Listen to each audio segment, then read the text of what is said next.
G'day and welcome to the Grow a Small Business Podcast. I'm your host, Troy Truen. Each week, we speak with an owner who has grown a business with 5 to 30 team members to something bigger. Diving into their numbers and unearthing the pain they've experienced, we explore what they did to overcome each barrier and what they would do differently from day one. Let's get into it. We'll have all the show notes and any resources mentioned in the cast on our website. In 2005, aged around 40, left a stable corporate career to start her own small business after falling in love with the agility and challenges in that sector. Focuses on helping female business owners not only know their numbers, but the right ones, like charging enough for their products and services. Ingrid helped one business owner double her prices before time off for a baby. To the client's surprise, she kept all her customers. With 45% of female business owners who don't pay into their own superannuation in Australia, Ingrid is on a mission to reduce this number through her coaching. Funded her business from profits, felt she had succeeded when people came to her who didn't know who she was. Hardest thing about growing a small business is showing up each day. And advice Ingrid would give herself on day one is book time in your calendar every week to look at your numbers. Go back and listen to episode 22, where David from SFM talks about starting their forestry management business, now with 125 FTE, over a beer with two mates at uni. Hear how their innovative Hydrowood subsidiary harvests old trees from the depths of a lake in Tasmania. Welcome everyone. Today I'm interviewing Ingrid Thompson from Healthy Numbers, based in Sydney, Australia. Thanks for your time, Ingrid. Thanks, Troy. Thanks so much for inviting me. And a fellow podcaster, we were just having a chat about that offline. It's you're enjoying your over 130 episodes now? Yes, over 130 episodes. I just love it. I love it as a way to talk to people, to share information. And I think so many people are just loving listening to podcasts. So lovely to be on one with you. Thanks. Yeah, good. Same. But maybe tell the audience what the title is of your podcast so they can go and look for it, have a listen. The podcast is called So You Want to Start a Business, which is the same as my book, because I wrote a book for people wanting to start a business, and I interview people who are already well and truly in business about some of the lessons learned. Yeah, great. And your audience and your podcast audience is a lot are in the US, like about half. Yeah, so there's about 46% in the US and 76 countries in all. I just love it. You get this graph in the software that I use. Yep. It shows you where the countries are, and I always go to Graph View, and it shows all the countries. That's great. So it's probably one person in Uzbekistan listening, but at least that's that country represented. You'll have to email that person for me so I can put Uzbekistan on my list. Yeah. Let's start with how we know each other. Peter, our podcast editor, reached out to you recently, and thanks for agreeing to come on. Yeah, it was a lovely surprise. It was a lovely invitation. Really nicely done. It's very nice to be invited to somebody else's podcast. So thank you. Great. And we're both in the space of really helping businesses do better. Yeah, and, that's right. You know, everything we can do does that. So I'm happy to help. Yeah. Well, tell the audience a bit about your business, what it does, how it makes money, what kind of things you focus on. So the business is called Healthy Numbers, and I started this business, more than 15 years ago, and I gave it that name because I knew that numbers were important, and you have to have healthy numbers, and healthy being whether that's profit, whether it's sales, whether it's team, whatever the numbers are in your business, they have to be healthy. And it's also a bit of a play on the word healthy, because I believe health and well-being is such an important part of our lives. So it was really reflecting both what I stand for in terms of being healthy, and then the fact that numbers are part of being in business. Absolutely, are critical, yeah. And do you have a certain focus in the people you work with? Yeah, so that has changed over time. So when I very first started, I had an accounting background many years ago in the corporate world. I'm sorry to hear that. Well, I left accounting and moved across into training and development, as many of us do, and into what was called organisation development within the large organisation I worked for. And then eventually the corporate world and I decided it was time to part ways. Yep. Mm-hmm. I loved my corporate world. Like I was one of those lucky people who had a great time in the corporate world, but I found myself on the outside. And a friend of mine called me and said, Ingrid, we need a bookkeeper. Can you help us? And I thought, a bookkeeper? Gosh, it's a long time since I've done that. But it's a bit like riding a bicycle, really. You never really forget. Yep. So I started doing that, and that introduced me to the world of small business, and I just loved it. And so that led to something else, And so I've gradually defined and refined to where I am. And what I really work with now is women business owners, female entrepreneurs, if you like, helping them achieve the financial independence that they're looking for in the business that they start. So paying themselves, asking for what they're worth, charging the right prices, putting away superannuation, being able to pay themselves in their business. Yeah, because superannuation particularly is a big problem with female business owners. I think you mentioned before, it's like 45% of female business owners don't pay their own superannuation. Yeah. In Australia, something like 45%. Yeah. And as you said, maybe men business owners the same, but I've seen that report that says that 45%.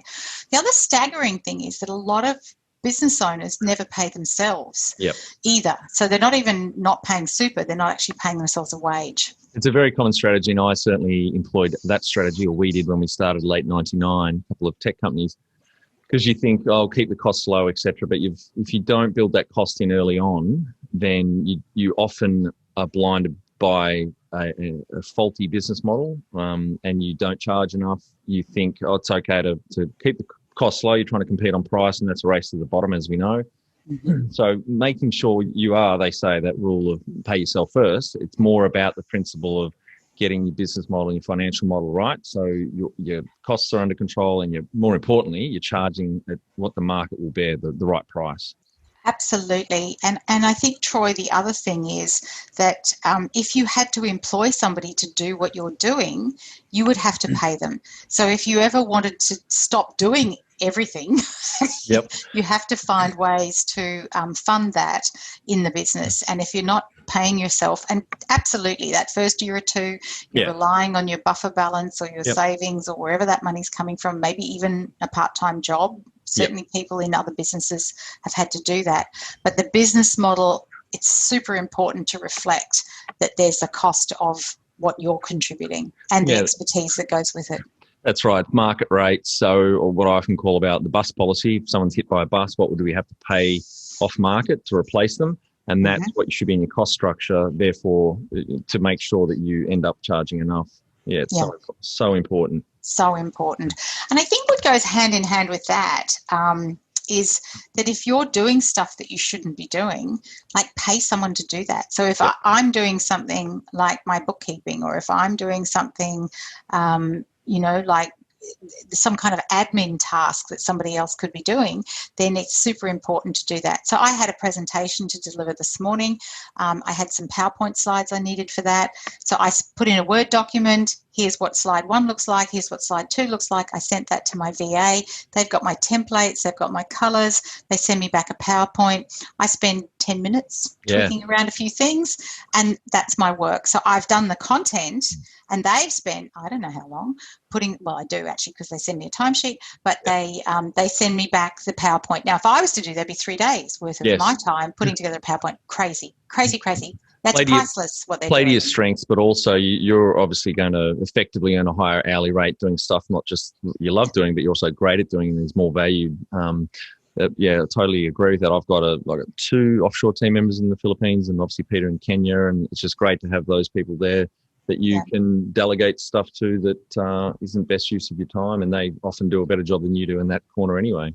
Yeah, and then that cost is reflected in my business because I pay them. That's right. Yep, That's great. So we talked a bit about starting out. So that was 15 years ago. Do you mind me asking how old you were when you decided to break out into your own business? I was in my 40s when is that right? Yeah, I was just heading towards my 40s when I left the corporate world. No one ever asks me about my age. It's good. Good for context for listeners out there. Well, and I think the thing that's super important about that is that I had used my time in corporate to really build my financial solidity. Like I owned my house. I had, I had shares, and I had, other parts of my portfolio. I'd built up my superannuation. So I was using my corporate years. And, there's a number of financial people talk about that, is that use those 20s and 30s, to really knuckle down and put that money into, building your financial future. And we all know about compound interest, that money put away in those early years just looks after itself in your later years. Yeah, was it Einstein that said it was the seventh wonder of the world, compound interest, I think? Einstein. I just love it. I love the whole concept of compound interest. Yeah. And do you have any key numbers to illustrate the growth of your business over those 15 years?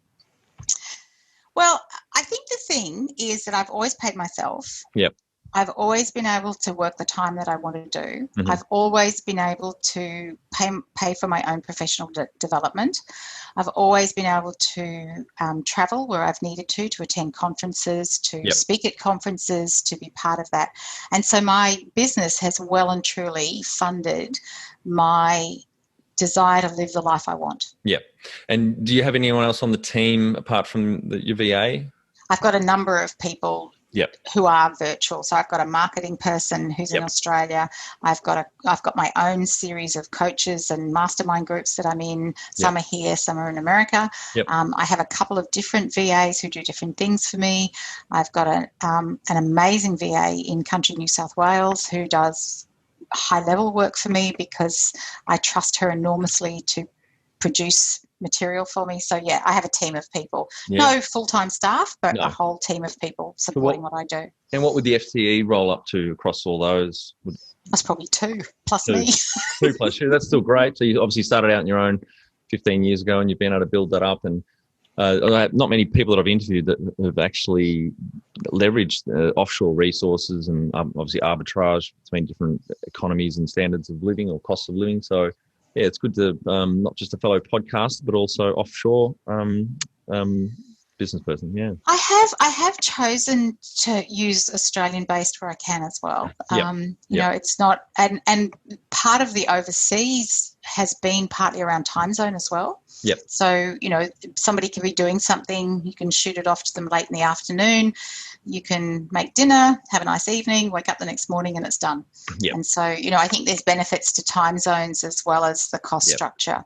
And to be honest, that $5 an hour VA model is very difficult to work with. That really the quality overseas workers cost almost the same as somebody good in Australia. So, I think people need to be smart about how they spend their money. Yep, great.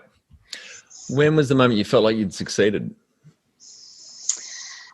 I guess when I got people, and I asked this question, when is the moment that you feel like the business is real? And to me, when I felt like I was successful was when people came to me that I didn't know who they were. So when I got started, it was all about people who knew people or people that I'd reached out to, people who were helping me. And then when I started to realize that I had more people that I was working with that I actually didn't even know who they were or I knew how they came to me because I always asked them, but there were people who found me either through the website or through LinkedIn or something like that. So that felt like success to me. Great. Maybe touch on any key learnings or key messages that you seem to be a trend with particularly the female business owners that you work with. What kind of work you do with them and kind of issues that you see that you help them work through? So I guess the key thing for most of them is they're not generating revenue to a level that makes the business viable and sustainable. They're not particularly paying attention to finances. When I ask a series of questions, often it's, the accountant just takes care of that at the end of the quarter or at the end of the year. So it's kind of handed over to somebody else. So no real KPIs they're tracking or no forecasting. And so they know money's coming in and they know money's going out and they take money out of the business when they feel like they need some, and then the accountant takes care of what's personal and what's not at the end, or their bookkeeper does. So that's one of the things that I help people work with is like, okay, let's sort this out. Let's make sure that the two are completely separate. Let's get you into a rigor of paying yourself. Let's find out what your revenue is, because revenue, cash, whatever you want to call it, is the oxygen of a business. Really got to have. So in order to have that, there needs to be new customers coming in. There needs to be steady income flow. And so most people who get started in a business don't have a framework for how to find people, for how to talk to them about their pricing. They don't know how to price themselves, so they make up a number. So all of these are the sorts of things I help people with. We did early on in our career, yeah. Our well, I did a bit of that too. Yeah. And you put your prices up on a regular basis. I've just been working with somebody recently who hadn't put their price up for 4 or 5 years. Yep. And in order to put the price up after that length of time, the leap is difficult for the client. Whereas if you're doing it every quarter or you're doing it every 6 months, then it's not such a shock to everybody. Of course, there'll be legacy pricing for people who've been with you a long time, so things like that. So it's all about money. It's all about the confidence to ask what they're worth, to understand the value they're providing. And I use the hairdresser model. I love this as a concept for people. And women get it because we do. So you go to the hairdresser, and if you want Sammy Smart Scissors cutting your hair, she charges a premium. She's charging $300 or $400 for a haircut. Now, if you're happy to have the apprentice, you'll pay $50. Yep. And so that's the pricing model. And the reason we pay the apprentice $50 is because we're probably just going to, we're happy to have a trim, or we don't really mind too much how our hair looks, or maybe that's where our affordability is. But in order to look the way we want and feel fantastic, we have to pay Sammy Smart Scissors price. Yep. And, even people who don't have a lot of money will find a way to pay for what they value. Yes. And so it's super important for women business owners not to judge other people's pricing expenditure limits, because people will find the money for what they value. Yeah, I was about to make that point that often as business owners, we think, well, I wouldn't pay for that. And again, that feeds into another point that often you aren't your customer, you aren't your target market, and we can be blinded by that, or emotionally blinded, thinking that we know what our customers want. Unless we've gone out and asked and tested and tested the pricing particularly, we could be leaving value on the table. Yeah, and another thing that many business owners mistakenly think is the right answer, that they are for everyone. What is it, 7 billion, 6 billion people on the planet? You're not for everyone. Even if you serviced everybody in your suburb, even if you serviced everybody in your town, you can't. So who is the ideal client? And that's lovely work to do with people, because once they realise how to get to an ideal client avatar, that's then who they're working with, and then they get the value, and then they get the pricing, and life becomes much simpler. And it all flows. But it is hard, and I certainly fell into that trap we did when we started out, that you don't want to say no to anyone, and that's part of the problem. So you're not niching down and really focusing and being able to increase your prices. And I remember our accountant banging on to us years ago. I've still got him as an accountant, to raise our prices. We had a web design development firm, and we went with the old chestnut of competing on price. And after a few years, he said, "You've got to raise your prices." You hadn't. And we said, "No, we're going to lose clients." And he said, "Yes, that's right. You're going to lose the right ones, or the ones that aren't nice to work with, the arseholes, or just they always screw you away on money." So and we did raise it a few times, hardly lost any clients, and obviously went from there. That is, and I love that you've told that, Troy, because I have a friend who wanted to have a baby, and her doctor said to her, "You've got to start working a bit less." And she said, "But I have all these clients." And she said, "Well, you've got to sort that out." Anyway, we did some work on her pricing models, and she spoke to a few different people. And so she just doubled her prices just like that overnight. She just went and said, "Look, I want to have a baby. This is how much I'm going to have to charge you because I can only work." And they all went, "Okay." And she kept the same amount of clients? For the short term, she did. And then gradually she found somebody else to work with them. And what that demonstrates is that people will actually pay you if they value what you do. Yes. And so that was why she was able to do that for those people, because they knew the tremendous value that she was. And she worked with them. Some of them were a few months to get moved into another situation, and others she was then able to keep. I think that, I think that's a good segue into why you need mentors and coaches and advisors around you, because they can stand outside of your business and say to you, "You've been charging the same price.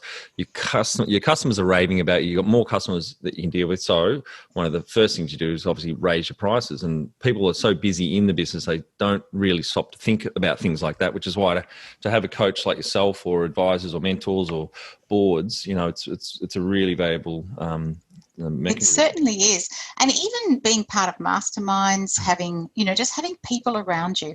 And I do encourage people to be part of something that has more than just their industry, because I think industries can become quite myopic in terms of how they see themselves. And, it can be at one extreme or the other. No one's charging that, or everyone's charging. They just get these sort of mindsets that happen within an industry. Yep. And yes, there's total benefit to being in an industry, and there's benefit to being outside as well. Yeah, totally. Well, that leads us into a really important topic, which is marketing. What's the one thing you'd recommend to marketing a fast-growing business? Be where your people are. So I love LinkedIn, and there are some business people on LinkedIn, and I know Facebook is part of where some of my audience is. Now, I know Instagram is something everybody's having a lot of fun with, but Instagram is a product. Yeah. It's really for products. So, yes, it might be fun for me to spend some time there because that's where the fun stuff is, but that's not really where my market is. So, my message about marketing is know who your ideal client is and where are they spending time, who are they listening to, what do they do to find out more about what they like doing. And that's where you spend your time. Yeah, that's good. I think people can fall into the trap of vanity marketing, doing something that's because it's a bit of fun, but they stopped and thought about it. It doesn't make sense, doesn't quite align with where the right customers for you are at. And if you're a bricks and mortar business, Google My Business is enormously powerful and very, very under-tapped. Right. It's really, Google My Business is a very powerful for bricks and mortar, because if you're sitting somewhere and you think, oh, I'd like a glass of wine now, you're going to put in wine bar, and Google My Business is going to find the nearest wine bar. Yeah, it's great technology, that. A few years ago. Pilates, and everything. Sorry, Troy. No, you're right. I was going to say, I love that. I remember I was in Melbourne 4 or 5 years ago, catching up with a good mate, an ex-business partner of mine, very smart guy and a bit of a nerd, but he's got a personality. If you're out there listening, Dave.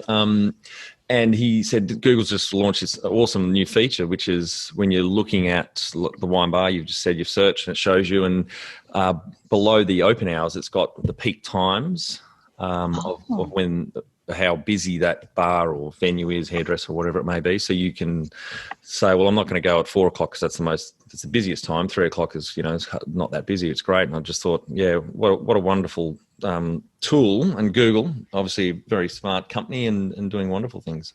Yeah. So if anyone is bricks and mortar, hairdressers, beauty salons, any of the fitness industry, any of the wellbeing products, absolutely must have Google My Business nailed completely. And it's pretty much free. It is, yeah. And what about funding your business over the years? Any investment or bank finance or government grants? Just all organic? All me. Organic, that's great. Well, and I will say something there about grants is I've a few times been tempted, but it's not my area of expertise. And for me to spend the time doing it, it'd be very onerous. We did invest once in a tech startup, and they received the development grant, and they had come to rely on that. So we'd been investors for nearly 5 years, and the government a couple of years ago did a major audit on that grant that was being paid to people, and that particular business was asked to pay back $700,000 or $800,000, as were many other businesses, including Airbnb and some big names that we know. That those grants come with huge strings attached. So that would be my caveat to grants. Look, these people weren't dishonest, but there was a slight shift in the interpretation from the ATO, and they just took all the money back.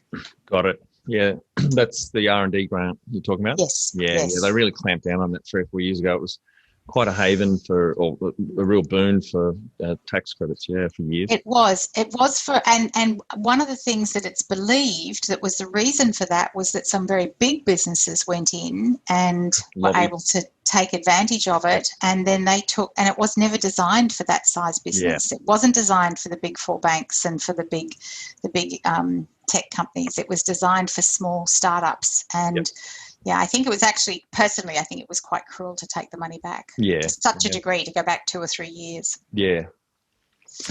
If you were to start up today with plenty of funding, would you go into your industry? Absolutely. Yep. Yeah. Love what you do. Love what I do. Yeah. Great. Can you outline the most stressful point in your small business growth journey so far? Oh, the frustration of getting things wrong. I can remember one time I completely got something wrong, and I came home. I'd been so brave. Listening to what was happening. I don't need to go into the details.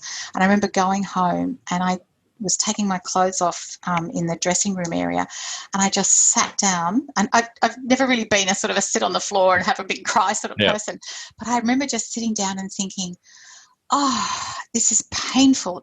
It physically hurt me because I had held on so long to be so strong outside. And I just wanted to sort of throw myself on the bed and have a cry. But that doesn't help. It really doesn't. You just have to pick yourself up, put your boots back on and get going. And get on with it, and learn from it. And you know, what I could have done better that time was ask for more help. And, you know, I think that's our biggest failing, is thinking we know things and not asking for help. Yeah, I agree with that. What area in business do you feel you had to work on the most to add the greatest value? I'm marketing, and all of that has been my biggest challenge, because I was never taught it. I was in a corporate world. I had never sold. So early on in my business, I went and took a retail position so that I could be taught how to do to sell, to ask for the sale.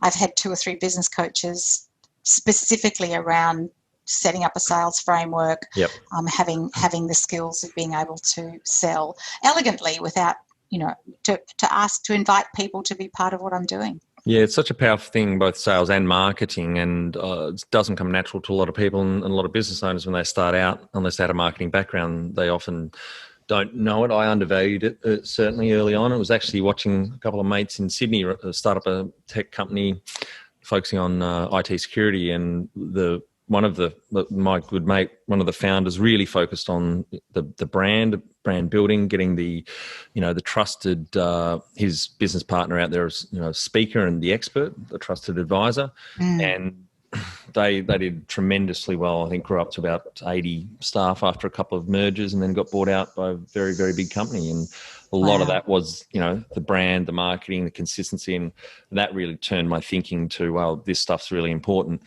And I remember Peter Drucker's quote, there's only 2 areas in business that add value. That's marketing and innovation. Everything else is a cost. And I've really come around to that in the last 10 years. Actually, while you say that about the 2 things, marketing or innovation, and everything else is a cost, I have an activity that I love to do, and it's having the 3 colours, so black, blue and green. And green is any activity that adds money to the business. Blue is essential to create that, and black is admin. And if you get your calendar out for the last 2 weeks, or what you plan to do next week, and just circle with green, or get the highlighter, whatever you want to do, how much green are you doing, how much blue are you doing, and how much black are you doing? And I'll guarantee the businesses that have got the most black haven't got enough green, and the reason they haven't is because they're spending too much time in black, and they need to spend more time in blue, because blue creates green. Yeah, great. Well, I'm colourblind, so only half that made sense to me, but no, I think that's a great concept and a really good way to get people to change their thinking, not just their thinking, but also their habits, because as you know, it takes a long time, a couple of months to build new habits, and they're hard to break. And again, back to Drucker, I think is the Effective Executive book, he talks about coaching a lot of the Fortune 500 companies. Back in the 1940s, he was working with Alfred P. Sloan from General Motors, and Henry Ford, and a couple of other big, you know, industrial executives. And he would walk into these massive companies to work with the CEO, and the first thing he'd ask is, right, what are your priorities? And the CEO would reel off 20 or 50 things and Peter would go, no, what are your true priorities? And he'd whittle it down, finally get them down to maybe 5 at the most. And after he's got those 5 priorities, he would then ask them, what percentage of your time are you spending on those 5 things? And all of them obviously go, 80% of my time, definitely 80%. So then off he'd say, on my way out, I'm going to talk to your PA, get them to track your time. I'll be back in 3 months. Comes back. Sure enough, 20% of their time is spent on those 5 things they've just admitted are the most important things. So if you are given that enlightenment with real data, that can really change the way you think about your time and your habits.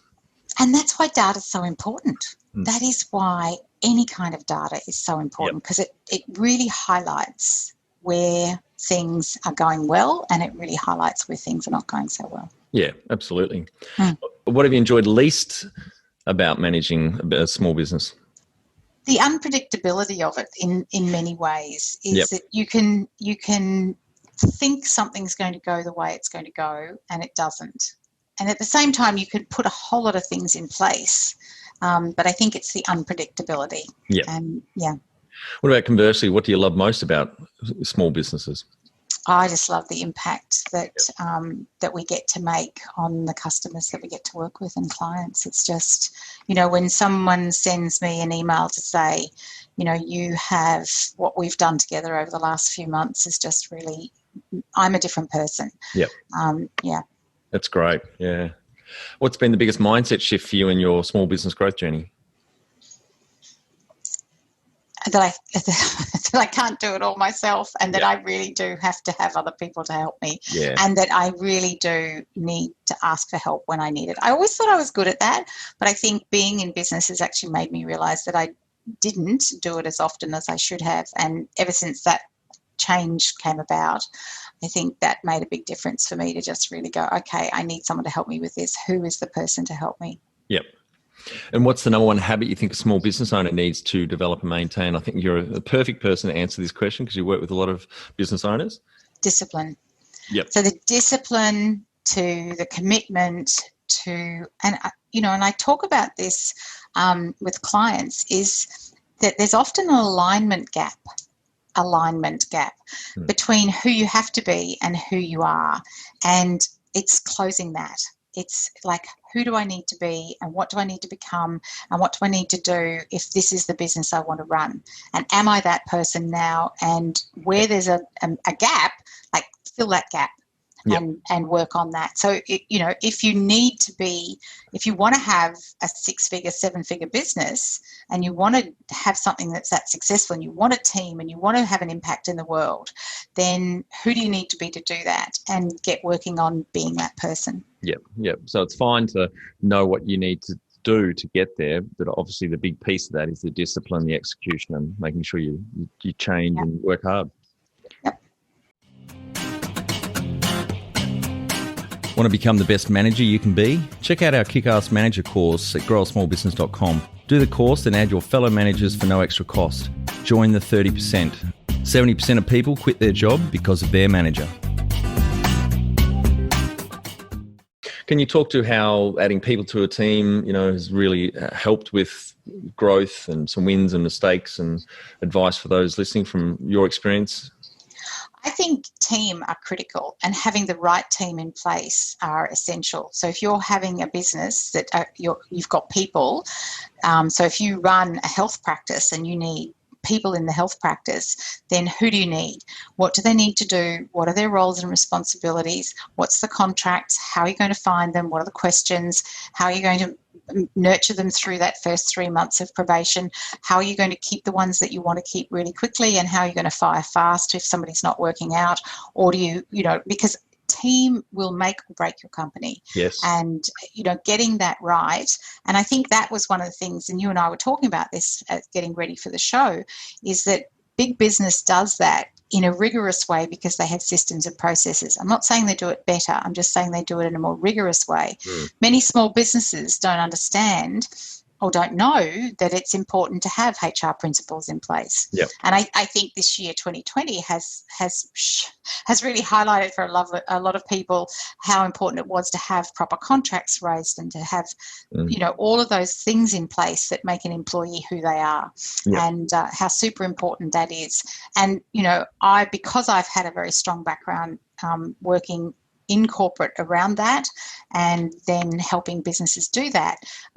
That's definitely something that I love working with clients with, is like how to find the right people. Because the number one thing small business people say is there's no good people. Can't find good staff. There must be. There's 25 million people in Australia. There must be some good people there are, somewhere. right? I just counter that and say, well, no, there's just a shit ton of poor managers. That's the issue. Yes. Recruitment's the number one thing a manager does. I don't know if you've heard the Manager Tools podcast. I'm a big fan of theirs, and Mark talks often about that. That's the number one thing that a manager can do and should be doing, is acing the recruitment. And if you expect, I think one of the things that happens in a business as well, so if you recruit somebody, so if you're a physiotherapist or a chiropractor or a dentist and you're recruiting somebody to answer your phones, a key skill they have to have is being able to sell those appointments and to be able to bring clients back.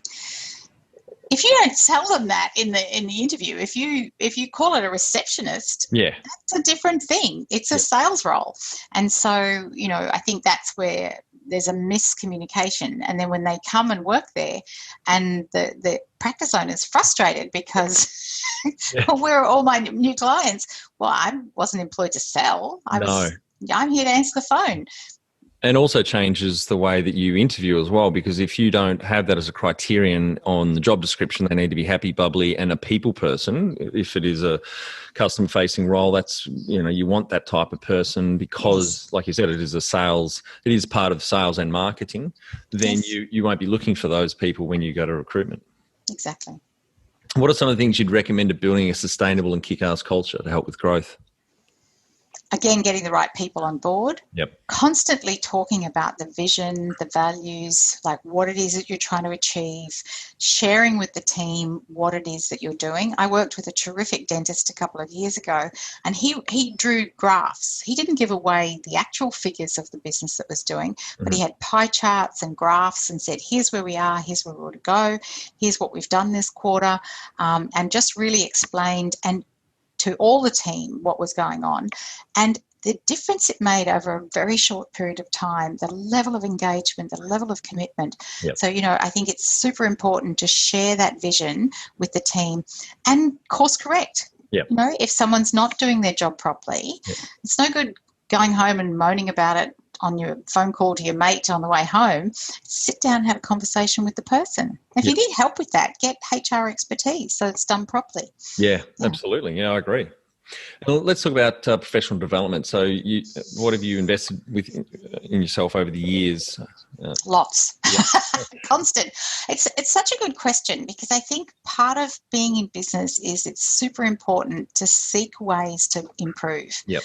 I was really lucky when I worked in CSR. We were part of a Motorola project, and one of the things they talked about was how it's important to learn from other industries. And I think that's where I got that lesson from first, is that seek people who do similar things but in a different industry.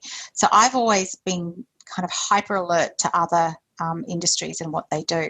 But I've been overseas to conferences. I listen to podcasts all the time. I read books about people that I admire. Yep. I, jump into webinars and I take a little bit from this one and a little bit from that one. So I'm very, very vigilant about my own self-education. Yeah, that's good. And I think a lot of business owners neglect that, or they don't know what they don't know, which is ironic because it's professional development. But to expand their knowledge and learning and their thinking, and the best way to do that is, professional development and mentors and coaches. And I think for a lot of people, they're very good at updating their technical skills. Yep. So, health professionals, allied health people, they have to do a certain amount. Accountants have to do a certain amount. Lawyers have to do PD. It's also super important to do professional development in areas outside. Yep. So finding out what is going on with marketing, finding out how to run a business, finding out HR matters. Reading a balance sheet, yeah. Yeah. Yeah. Well, let's talk about mentors and coaches. Have you had any along the way? I've had many. Yep. So there's two types of mentors. So I was very lucky in the corporate world. I had a number of mentors that I was able to go to for mentorship, for benchmarking my behaviour. And I always had a lot of access to senior managers, which was always really good. In my private, that is one of the things that can happen when you get into a small business, is that you can actually be quite isolated. And so it's super important to have mentors. So I have mentors that know that they're my mentor or my coach, that I pay for, that I'm part of masterminds. But I also have a group of people who are my trusted, I call them mentors, but they actually don't know I exist. So someone like Oprah, Oprah is a mentor to half the world, really. People like Michelle Obama, Barack Obama, these people who have gone beyond what anyone else was doing. People within the Australian community. I think Janine Ellis, who started Boost Juice, is an amazing mentor for so many people. Yeah, I agree. Yeah, Elizabeth Gilbert, the author. So she's not necessarily a business person, but creativity and how she thinks and feels in the world. So, mentors, lots. Now, board of directors or advisors, I'm assuming you don't have one for your own business, but do you have much experience sitting on boards yourself? Or I was on a board for the YWCA when I first came to Sydney. They had people under 30 because it was the YW Young Women's Association. I was involved with that. So that was actually as a board member. And one of the things, I was on a subcommittee about financial literacy. And we set up a program to go into schools and teach high school girls about financial literacy. So important. So that was back in the 90s, actually. As a person, I don't really have an advisory board, but the tech startup that we invested in, it had an advisory board, and we were involved in those regular board meetings. So I wasn't actually on their board, but I certainly was part of that, and I saw how that works. And I know a lot of businesses, as they start to grow, they get a board of directors from external. It can be a very powerful thing. Yeah, absolutely. I sit on a few boards, both as a director and just as an advisor. And I really revel in that work, enjoy it, and see the value, obviously, sitting on both sides of the table over the years, and CEO reporting into boards and being a director or an advisor on a board. Yeah. Fabulous. We're on to final 5 questions here. What do you think is the hardest thing in growing a small business? The hardest thing is just showing up every day. It really can be. Because when you're in a job, when you're working in someone else's business, I know a lot of us are very committed, but you can just call in sick, or you can say, I'm having a day off, or you can take holidays and, at the drop of a hat. But often in your own business, that constancy, that showing up every day, making those phone calls, approaching people, sometimes that can be, when you don't feel like it, that can be the hardest thing. And favourite business book? I have to say Profit First, which is Mike Mikhailovich. I think there's so much wisdom in that. It's a great concept. I haven't read it, but a couple of people have mentioned it to me in some of the key concepts. I'd certainly encourage people to read that book. It's on my list. And mine. Yep. Any great podcasts and your books? Sorry, I thought you meant on your list, but my book and my book. So you want to start a business? Yep. And where can people get that in Australia here? They can go to my website, healthynumbers.com.au, or they can just go to Amazon and get the ebook, or if they like an ebook version. Yep. Great. We'll link through to that in the show notes. Thanks. Any great podcasts or online learning tools for your own professional development? Look, I love podcasts. I listen to Ali Brown, has a podcast called Glambition Radio, and she's a female entrepreneur in the States who's a big thinker. I'm very in awe of Ali, been following her pretty much the last 20 years. I Built This is a great one. Yeah, that's a good one. Yours, of course, Troy, is a good one. I'd have to say that. My own podcast, So You Want to Start a Business. But I really think dip in and out of podcasts. If I looked on my phone, I've got a whole lot there sitting in my library, and, different podcasts do different things. Some people want to be able to just relax when they go for a walk. Julia Gillard has an amazing podcast called the first female Prime Minister of Australia, for those that are outside Australia. A podcast of one's own. It's and interviews with women around the world about all kinds of topics. So it's taken from the Virginia Woolf quote, "A room of one's own." Great. So it depends on what you want. If you want, and honestly, do you know what the number one most popular podcasts in the world are? No idea. Crime. Really? Yeah. God. Crime podcasts. Yep. So it depends on, but that's, you asked a business question, but yes. But sometimes you need a break from that as well. Yeah, I agree. What's one tool you'd recommend to help grow a small business? Bookkeeping software, without any question. Don't be messing around with an Excel spreadsheet, and don't be trying to do, bookkeeping software that links to your bank accounts. Click online. You can log in, your bookkeeper can log in, your accountant can log in. Absolutely, without question. I still remember the 1990s emailing around MyOb files, and now just with how thanks to Xero mainly, how things have progressed. Absolutely. And final question, what would you tell yourself on day one of starting out? So it's what I would tell people to do as well. Yep. And I probably didn't do this enough at the beginning. And every now and again, I have to come back to doing this, is book time in your calendar every week to look at your numbers. Yep. Absolutely. It's 10 o'clock on a Tuesday morning, or it's 4 o'clock on a Thursday afternoon, whatever that is. Set aside an hour, phone off, gadgets off, sit down and look at your numbers. Yeah. Whether that's your links on LinkedIn, it's your financials, it's your costings, it's all of that. Just have your KPI spreadsheet, a dashboard, and look at that on a weekly and a monthly basis. Yeah, because it will change the decisions you make around your time for the next week and your focus. Absolutely. It's really important. What's that saying? If it can be measured, it can be managed. Exactly. And one of the things that my clients often say to me, and just the other day somebody said to me, one of the things they're loving about tracking their numbers is they're actually doing so much better than they thought they were. That's great. Yeah. Because if you're not tracking it, you don't know. You're making it up. There's a lot of business owners, I think, that just manage their cash flow by the bank balance that they have, and they don't really drill down into, like you were saying before, the costs, the margins, your sales pipeline and things like that, where there's a lot more value there to be extracted. I've always encouraged clients to have more than one bank account. So as soon as money comes in, take out a percentage and put it into another bank account, because for a start, GST is not yours. That's right. And if you are making a profit, it's super important to put some money away for tax, so that you don't get that horrendous tax bill. So if you are going to use your bank account, that's your money, and then all your other stuff has to go away. And that's the joy of Profit First. Profit First says put out these money into different accounts, because then the money that's in your bank account is all you've got. Yeah, that's great. Well, thanks for your time today, Ingrid. I think your audience will get a lot of value out of what you shared with us today. And look forward to catching up when we can all fly again, and I'll be up in Sydney, or you're in sunny Hobart. I'll be in Tasmania first. Yeah.